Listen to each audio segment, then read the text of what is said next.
सरस्वती व्यासं ततो जयमुदीरये। मूकं करोति वाचालं पंगुलं लङ्घयते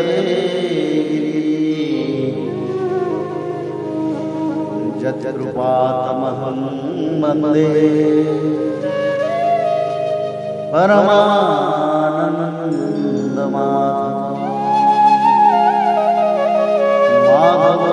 माधवो वाक्यं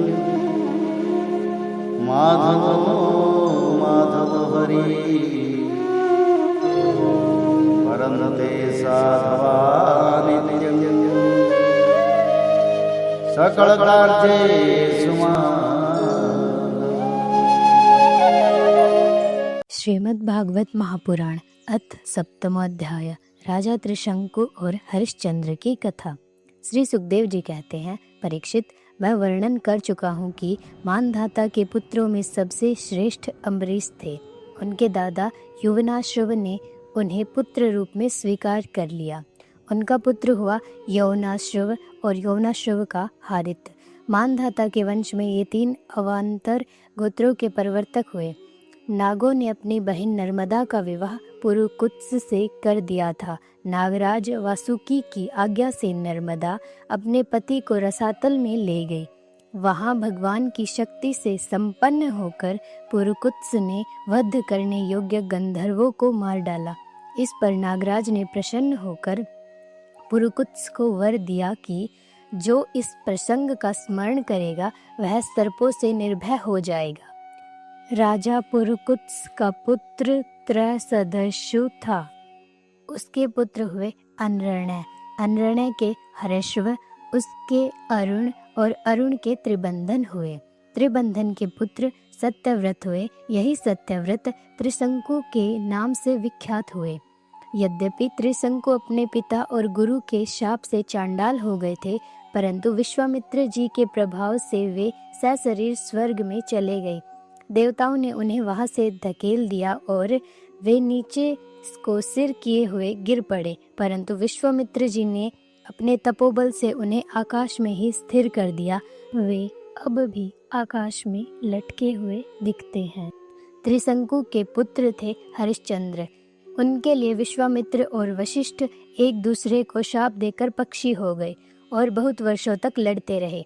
हरिश्चंद्र के कोई संतान न थी, इससे वे बहुत उदास रहा करते थे।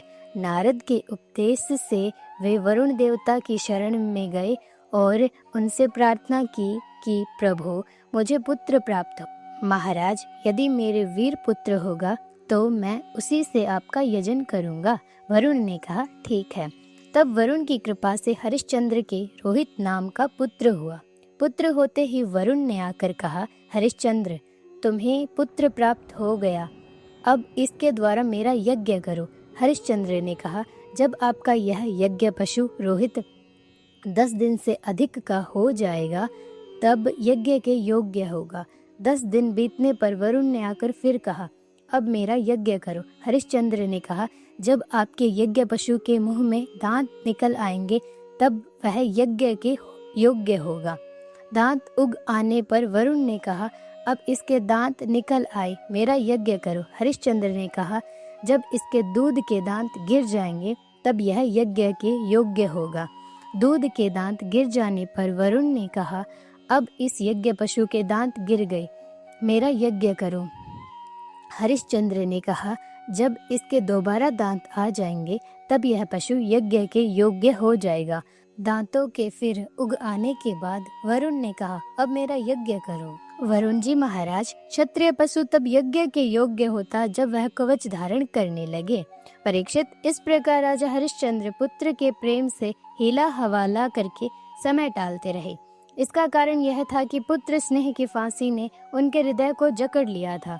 वे जो समय बताते वरुण देवता उसी की बाट देखते। जब रोहित को इस बात का पता चला कि पिताजी तो मेरा बलिदान करना चाहते हैं, तब वह अपने प्राणों की रक्षा के लिए हाथ में धनुष लेकर वन में चला गया। कुछ दिनों के बाद उसे मालूम हुआ कि वरुण देवता ने रुष्ट होकर मेरे पिताजी पर आक्रमण किया है। जिसके कारण वे महोदर रोग से पीड़ित हो रहे हैं। तब रोहित अपने नगर की ओर चल पड़ा, परंतु इंद्र ने आकर उसे रोक दिया। उन्होंने कहा, बेटा रोहित, यज्ञ पशु बनकर मरने की अपेक्षा तो पवित्र तीर्थ और क्षेत्रों का सेवन करते हुए पृथ्वी में विचरना ही अच्छा है। इंद्र की बात मानकर वह 1 वर्ष तक और वन में ही रहा।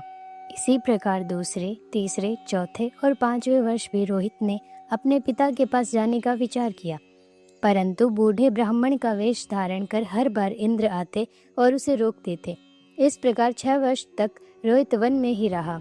7वें वर्ष जब अपने नगर को लौटने लगा, तब उसने अजितगर्त से उसके मझले पुत्र सुनहसेप को मोल ले लिया और उसे यज्ञ पशु बनाने के लिए अपने पिता को सौंपकर उनके चरणों में नमस्कार किया।